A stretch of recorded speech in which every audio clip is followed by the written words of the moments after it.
Oh, baby, it was a spicy week in week 11 of the Big 12 football season. Welcome in. I'm Pete Mundo. We're Heartland College Sports. We cover the Big 12, and we appreciate you being here, as always, as a part of the show.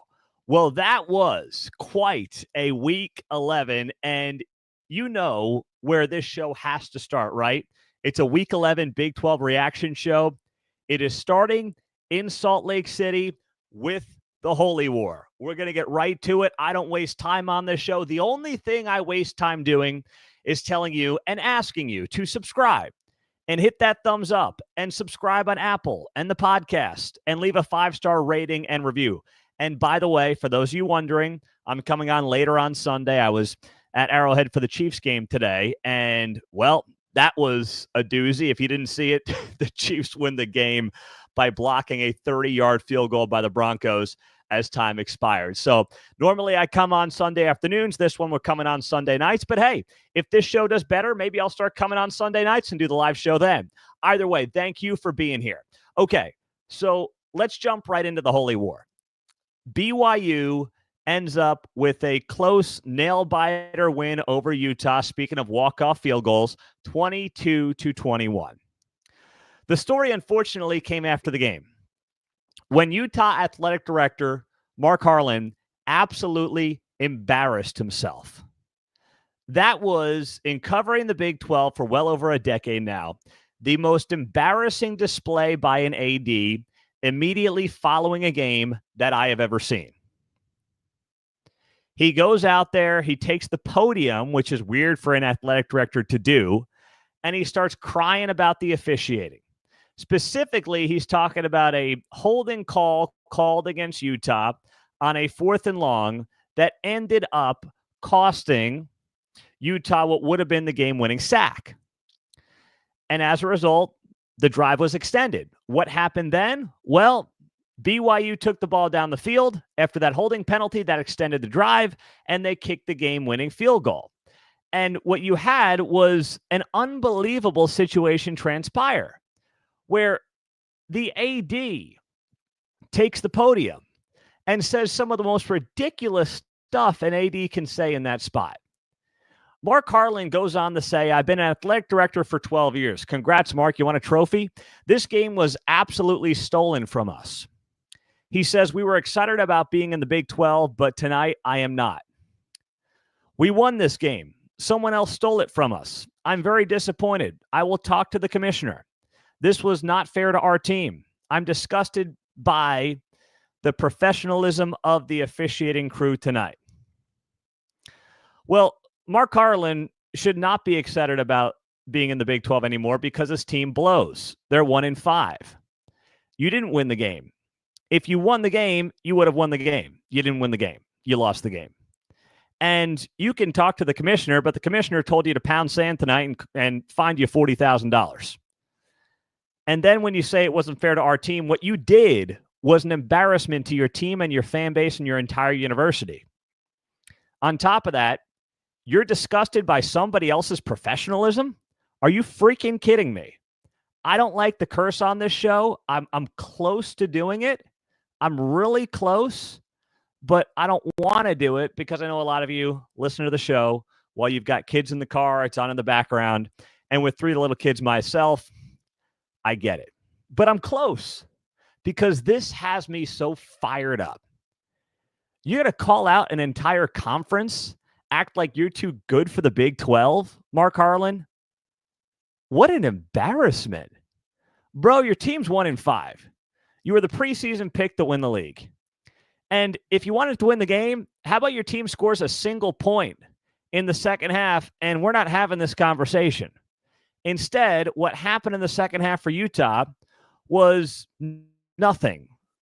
They didn't score a single point in the second half. So let's be very clear about how this game would have gotten fixed. All right, they had 79 yards in the entire second half. That's an embarrassment. They didn't score a single point. Another embarrassment. So if you want to have that conversation, we can have that conversation, Mark Harlan, but it's not going to go well for you. Okay? 4 first downs in the second half. That's your problem, not the officiating. Does everybody get hosed once in a while by the officials? Absolutely. It happens to everybody. It happens in the worst spots possible. But guess what? That was a really embarrassing display from an athletic director that I don't have a lot of familiarity with, obviously, as a guy who covers the Big 12 and is covering Utah for the first time. But that was shameful from the Utah AD. Now, I'm seeing some crazy stuff on social media, people saying, oh, kick him out. Listen, I like Utah fans. I know some of you are going to get offended by that now, but I've met them on our message boards at heartlandcollegesports.com. I think the ones that we've met are reasonable. There's a loudmouth contingent of fans on social media that does not represent the entire fan base. I've been on Utah podcasts. We've had plenty of Utah fans on our message boards, and I've had no issues whatsoever. I like them. I think they're very good for the conference. But that approach by the AD last night was pathetic. That was a Texas wannabe approach is what that was, as if to say we're too good for this league. And what did Brett Yormark say in response to Mark Harlan? He put out a statement. In accordance with the Big 12 Conference sportsmanship policies, Yormark writes, the conference has issued a public reprimand of Utah AD Mark Harlan for his actions at the conclusion of the game against BYU. Additionally, he will be issued a $40,000 fine. Harlan has been informed that a repeat of such behavior will result in a more serious penalty. Brett Yormark saying in a statement, Mark's comments irresponsibly challenge the professionalism of our officials and the integrity of the Big 12. There's a right way and a wrong way to voice concerns. Unfortunately, Mark chose the wrong way. Accordingly, this violation warrants a public reprimand and a financial penalty. The Big 12 Conference prioritizes professionalism, integrity, and fairness, and will continue to do so. The Big 12 will have no further comment on this issue. Well, good on Yormark. Yormark basically told Mark Harlan to pound sand. And that's what Mark Harlan, with all due respect, needs to hear. You don't run the conference. Relax. Your team didn't score a point in the second half. Your offense has sucked all year long. Go score some points in the second half, and you win the game. It's as simple as that. I cannot believe that played out the way it did early on Sunday morning, late on Saturday night. And it really was, it was unfortunate. I still like Utah. I'm glad Utah's in this league, but they did not do themselves any favors. And Harlan did not do his program any favors on Saturday night. Meantime, for BYU, it feels a lot like TCU a couple of years ago when they made the college football playoff. Just close win after close win after close win, walk-off wins. You know, TCU had that one against Baylor in the 2022 season. I'm not going to lie. I don't think, BYU's doing what it has to do to win. Do I think if BYU wins the Big 12, is undefeated, and makes the college football playoff, that they're going to go deep in the playoff? I don't. They feel like a team of destiny, but do I think they're this, all-time great team? No. Now, they're doing what they have to do to win. You can't take that away from them. Nobody should. Sometimes it's cliche, but the ball bounces your way. It's your year. That's how it was for TCU a couple of years ago. But, I'm not going to sit here and say that this BYU team is incredibly dangerous, because I don't feel like they are. But they don't have to apologize for that, because they're winning their games, and that's all that matters, right? I mean, it doesn't have to be pretty. It doesn't have to be sexy, but they just keep winning their games. And now at 6-0, with the way this thing is shaping up in the Big 12, they are in an incredible position to get to the playoff, especially because of what happened with Iowa State losing again on Saturday. So you have BYU and Colorado, who we'll get to momentarily. If they win out, they are in the Big 12 championship.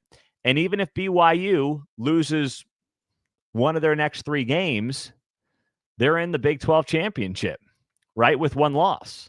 Kansas, Arizona State, and Houston, they can afford to drop one of them. Not saying they want to, but they can technically afford to drop one of these games, because there's only one one-loss team left in Big 12 play, and that's Colorado. So things have shaped up unbelievably for BYU down the stretch, and that win obviously helped them seal the deal. Now, elsewhere around the Big 12 Conference, as we roll through it here on Heartland College Sports, I'm Pete Mundo. Thanks for joining us as a part of the show. What do you say we go to Colorado and Texas Tech next? So Texas Tech has a 13-0 lead in this game. They're at home. It's the biggest game in Lubbock in the month of November in over a decade. I mean, this game could not have been going better for the Red Raiders. And then Colorado starts chipping away. Texas Tech gets cold in that second half, or second quarter, I should say. Now, like last week, I was watching closely to see if they would go away from Taj Brooks, like they made the mistake of last week at Iowa State. They didn't really do that. I didn't get that vibe, and I went back and I went through the play sheet to see if I was wrong about that. And no, I mean, it really wasn't that.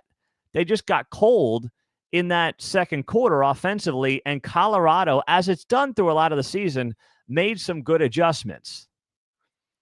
So Colorado is able to put itself in a spot where, and I think what really helped turn this game was the Colorado field goal at the end of the first half. Texas Tech misses a field goal. Colorado gets the ball to start the second half, and they score a touchdown.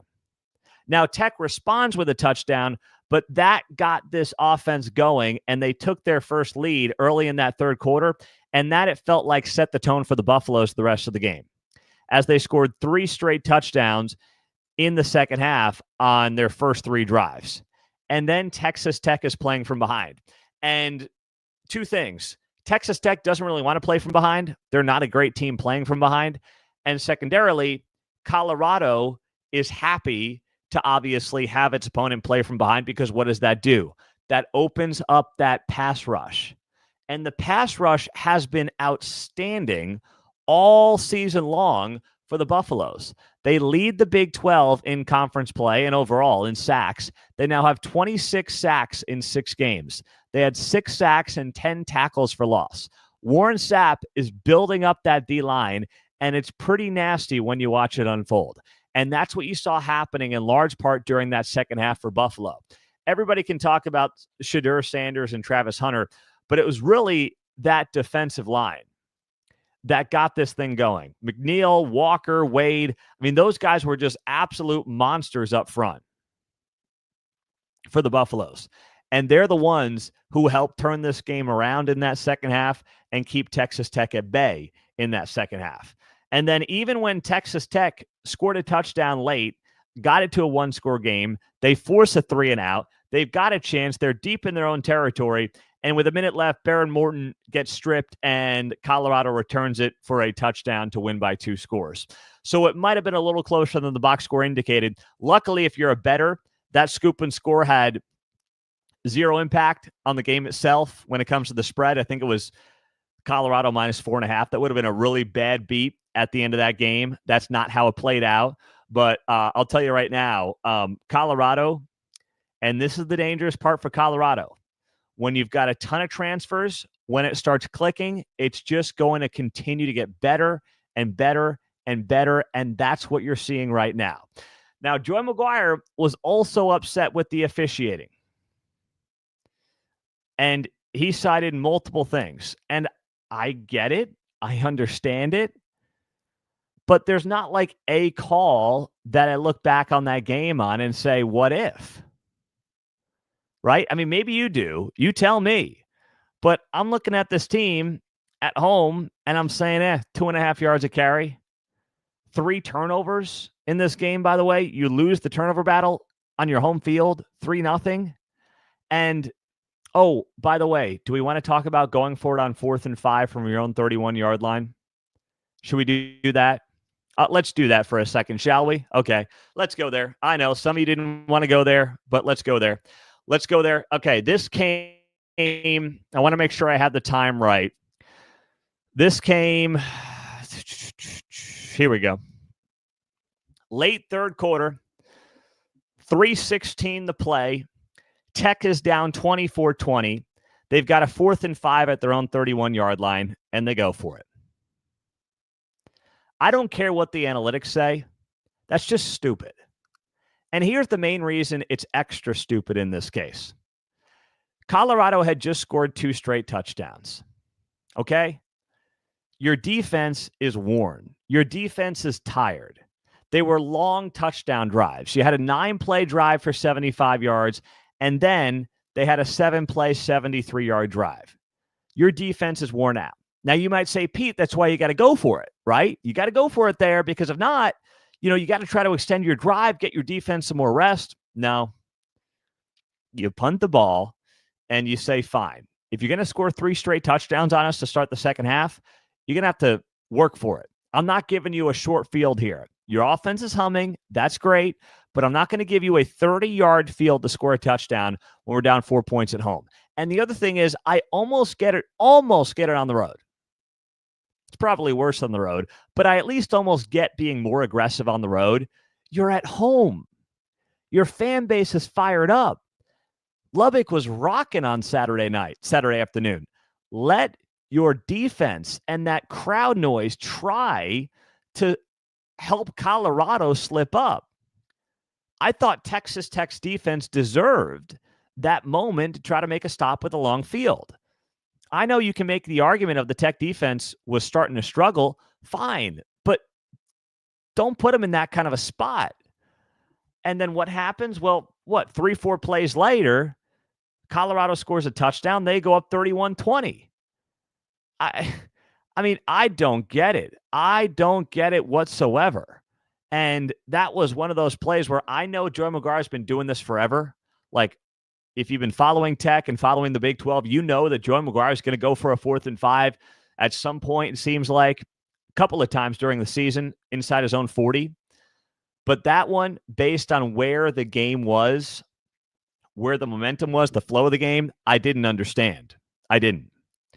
And obviously it didn't work out, because then you find yourself in a 31-20 hole and you're trying to dig out of it the rest of the way. And they almost did. But at that point, it was too little too late. So Colorado is now in a position where they went out, they're playing for a Big 12 title, and they are playing for a shot in the college football playoff. Can you believe that? Yes, Colorado picked, I think, 10th in the preseason Big 12 poll, is 3 wins away from going to a Big 12 championship game and potentially a college football playoff. That is just freaking awesome when you look at it. I mean, that's just tremendous stuff. So congratulations to Texas Tech, to Colorado. As for Texas Tech, that was the gut punch. I don't know if they're mathematically out of the Big 12 race. They're probably not, but that was more or less the nail in the coffin for Texas Tech's chances of getting to a Big 12 championship game. Next up, as we look through the Week 11 games around the Big 12, Iowa State and Kansas. KU wins 45-36 in this one. Welcome in. I'm Pete Mundo. If you're just joining us, smash that thumbs up on YouTube. Make sure you are subscribed to the channel as well. We appreciate you being here, as always, as a part of the show. So KU is looking like the KU team we thought we were going to see this year. KU is sneakily one of the most dangerous teams in the Big 12 right now. I would not want to play them down the stretch of the season. I would have rather play KU in September than November. They go to BYU, they play Colorado, and then they go to Baylor to wrap up the season. Those next 2 games are going to have Big 12 implications, and KU is going to have a major role in how this season plays out in this conference. You just look at how things transpired to start this game. They were letting it rip. Jalen Daniels was comfortable. It was, right out of the gates for KU, right? After a punt on the first drive, touchdown, field goal, 4 straight touchdown drives. They scored on every drive in the first half outside of the opening. And they're up 31-13 at halftime. And Iowa State's just too beat up right now. But here's the thing. I don't even think it's just the injuries.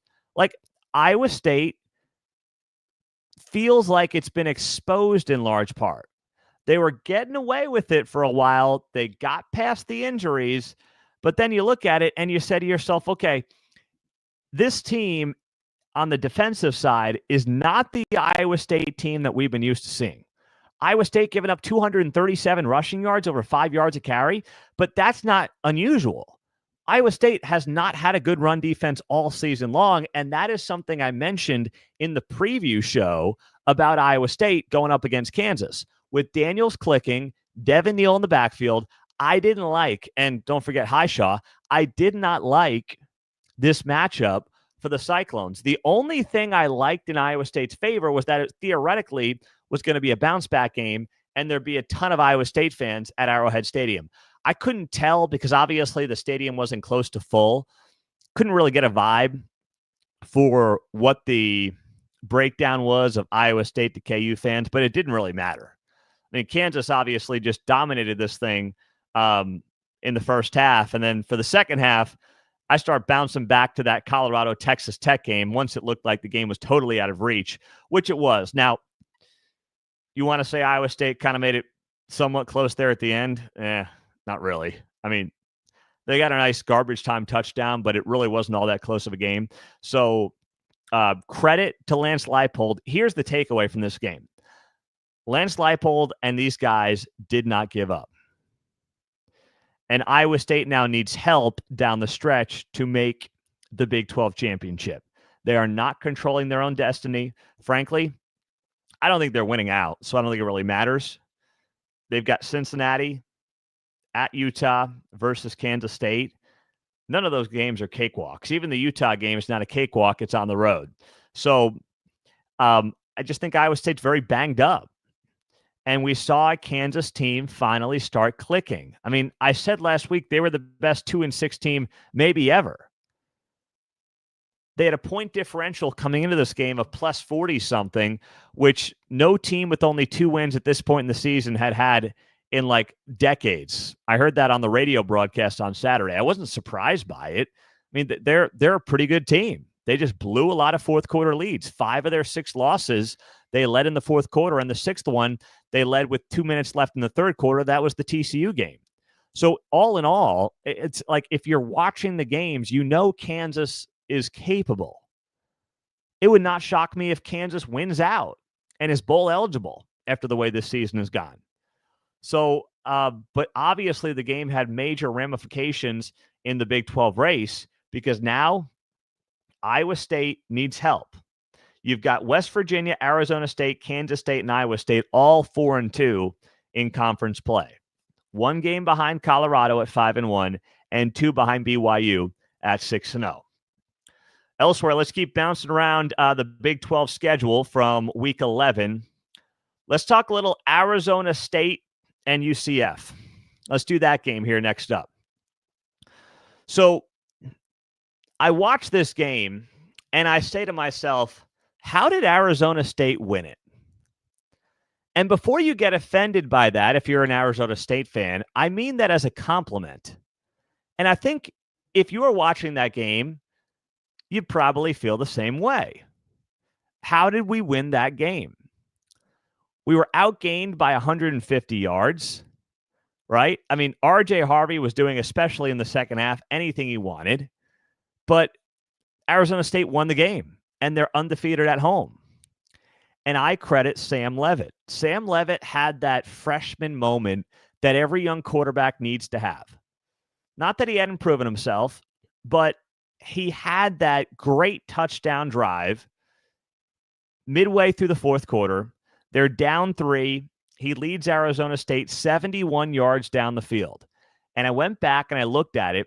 I knew he was all over it on that drive, but he either threw it or ran it on 8 of the 9 plays on that drive. That drive was Sam Leavitt. That was, I don't want to call it a coming out party because if you're watching Big 12 football, you know Sam Leavitt's capable. But that was kind of one of those leadership moments that any great young quarterback has. And I thought Sam Leavitt had it on Saturday, and it was a heck of a lot of fun to watch. Now, I also thought one of the dumbest things I ever saw was late in the first half when UCF's in the lead with, less than a minute left. And what ends up happening? Well, they drop back to pass, and Ritz throws an interception pick 6 that puts Arizona State at that point up going into halftime. I mean, that was just, it wasn't even on the quarterback. It's like, what are you doing calling that play in that spot at the end of the first half on the road. Just get yourself to overtime or get yourself to halftime there. If you're UCF, go to halftime with a lead. It's what you would have had. Instead, you're dropping back with a minute left and throwing the ball with a young quarterback on the road. Oh, what's the point in doing that? It was just so stupid for UCF. And now, if you're UCF and you're a UCF fan, you're sitting there and you're like, man, I thought this team was going to compete for a Big 12 title. And instead, we're 2-5 in Big 12 play. We got to go to West Virginia and then we got to play Utah. Like, they could win those 2 games. They could also be 2-7 and lose both of those games. Neither of those things would shock me. But Kenny Dillingham keeps building this program in a very impressive way for Arizona State, and he's winning these close games. And Arizona State is sitting there at 4-2 in the Big 12. Like, the 2 4-2 teams that aren't getting any attention are Arizona State and West Virginia, but they're in the hunt. Now, do they need help? Absolutely. They need help. There are tiebreakers they're going to have to get. All those things are true. It's not likely either of them get to the Big 12 championship, but it's entirely within the realm of possibility. And if you told those 2 fan bases with 3 weeks left, they'd be in the hunt for the Big 12 championship, they'd say, yeah, sure, sign me up, especially Arizona State fans. Nobody saw that coming for the Sun Devils. They were picked dead last in the Big 12 this season. So it wasn't the prettiest of games, but that's what makes it even more impressive for Arizona State with the way they played and how they went about their business. That final drive in the fourth quarter to go up after being down 3, it all just came together and worked out so well and so impressively. And as impressive as Arizona State has been, that's how unimpressive UCF has been. And I'll mention that my picks went 2-1 this week. So the last 2 weeks, I am 4-1-1. I gave you Arizona State -2. I gave you West Virginia +4.5 at Cincinnati. They won it outright. And I gave you BYU -3, which turned out to be my 1 loss. So 2-1 on my 3 picks against the spread in week 11. Let's go to the next game. Let's talk West Virginia, Cincinnati. All right, you ready for that one? West Virginia, Cincinnati. Okay. This game, when I look at it, and this was the early game, so this feels like a lifetime ago. When you're watching all these games, this was the 11 a.m. Central Time game between these 2 teams. The Mountaineers, of course, win it 31-24. The winner would feel like they were still in the hunt. The loser was going to be out of the race here, right? That's how this game played out. So I'm looking at this game and I'm saying to myself, all right, start the game. Cincinnati jumps out with a touchdown. What's going to happen here? What's going to happen here? Well, Brendan Sorsby tried to do too much. That's what happened. Cincinnati gave this game away.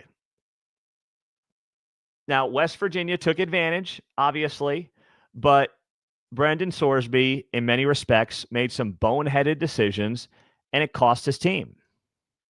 And the Mountaineers forced 3 key turnovers that really led to this win.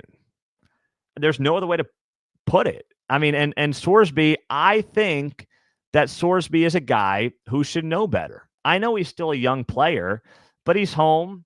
He's been around the block. He's overall had a very good season. He has not really been turnover prone this season for Cincinnati, but he just had some boneheaded mistakes where he just tried to do too much. Right? I mean, that's what it came down to. And that pick 6 started a run of 24 unanswered points by the Mountaineers that led to them really dominating this game 24-7 late in the third quarter. And then you had, a bunch of points after that made it look, I guess, closer than it really was. But all in all, I mean, it was the quarterback, Brendan Sorsby, who just seemed like he was putting too much on himself in this game. And that's what led to West Virginia taking advantage and getting some key turnovers, starting with that pick 6. And really, it was off to the races from there. Nico Marchiol, I thought, was serviceable. But I'll tell you right now, if I'm West Virginia, if Neil Brown keeps his job, and I hate to break it to some of you West Virginia fans, but I do think Neil Brown is keeping his job. I mean, Neil Brown has a couple of weeks left in the season, and he's in the hunt to get to a Big 12 championship. Can you really get rid of him? I think they should be in the market for a transfer quarterback. I don't know if they have the guy. Maybe you feel differently if you're a West Virginia fan, but I don't think Garrett Green has come close to the expectations. I mean, what was it? Neil Brown went on one of the ESPN radio shows and went off on the fact that Garrett Green was not considered a top 100 player in college football coming into the season. He hasn't been a top 200 player in college football coming into the season. So now I know he's a senior too. I don't know. With all the COVID year nonsense, I don't know who's got a year of eligibility if they want it and who doesn't. The COVID year stuff has me all thrown off. I just know this much. I'm not convinced that Nico Marchiol is the guy. So I would be, no matter what happens at the head coaching position, looking to the transfer market, seeing if that quarterback is out there, and barring some kind of collapse, I don't see how Neil Brown's not back. He's got Baylor, UCF, and Texas Tech left on the schedule. If he wins 2 of those, he's 6-3 in the Big 12. He is 7-5 overall with a very tough non-conference. Penn State and Pitt on there, lost both of those games. I know some of you guys aren't going to be happy, but I don't think Neil Brown's leaving if he gets to 7-5. I don't see it. And then last but not least, TCU blasting Oklahoma State 38-13. Does Oklahoma State even want to be playing football anymore? The inability to tackle in this game. The passion in this game. The only guy I really saw with a lot of passion was Ollie Gordon. To whose credit, he was popping back up a couple of times in this game in the second half when they're down 3 scores. I respect that from Ollie Gordon. The rest of this team is just a joke right now for Oklahoma State. It's so bad. I mean, TCU is doing whatever it wanted, especially on the ground. They rushed for 6 yards a carry, over 6 yards a carry, which everybody does against Oklahoma State. It's just, there's not a lot to say about this game because TCU is dominating start to finish. Now, TCU is not going to get to the Big 12 championship, but Sonny Dykes has taken a lot of the heat off the last couple of weeks. So they're 6-4. They're 4-3 in conference play. They're about where most of us would have expected them to be this year. But my goodness, Oklahoma State is now 0-7 in conference play. Mike Gundy is trending towards his worst season ever as a head coach. With a team that was predicted to make a Big 12 championship, he returned almost 20 starters from last year's team that got to a Big 12 championship. And it's one thing to, not meet expectations, have a couple of injuries, whatever it might be, the team doesn't click. There is no way this team should be 0-7. And that ultimately falls on the head coach and the coaching staff. There's no, yes, you can blame the players, of course, but this buck stops with Mike Gundy. This thing is so far off the rails right now, it needs a complete reset. If he does not make changes on the staff after this season, then it's fair to wonder what the heck exactly Mike Gundy wants to do going forward. It's fair to sit there and say, does Mike Gundy really want to keep doing this if he's not going to make the changes that so obviously need to be made? You can't have the season that this team is having and just go on like everything's fine. And I'm not sitting here as the guy who wants to see people lose their jobs, but it's also my job to talk to you, with you as the fan, and realize you're the ones who are being asked to spend money on this team, donate to the program, give to the NIL fund, pay for parking, pay for hot dogs, buy beers. You're the one being asked to do all these things. And are you getting a return on that investment right now? Obviously, it's an overwhelming no. And this is not like, hey, we were supposed to win the Big 12 and we went 6-6. This is, we were supposed to win the Big 12 and we're staring down the barrel at 3-9. and 0-9 in league play. That's what's going on here. Just unbelievable how bad it's gotten for Mike Gundy and the Cowboys. I'm Pete Mundo, Heartland College Sports. Thank you for joining us on this Week 11 reaction show. If you're here, make sure you hit that subscribe button, okay? I know there are thousands of you watching who have not done it yet, so just do it. It helps us. We keep everything free here. It's the only thing I really ask of you. And hit that thumbs up as well. And then if you're on the podcast, drop that 5-star rating and review. So appreciate you guys. Thank you. Keep those comments coming in. Have a great rest of your day. We'll be talking to you this week. More college football playoff rankings as well. We'll be getting to on heartlandcollegesports.com. Take care and go Big 12.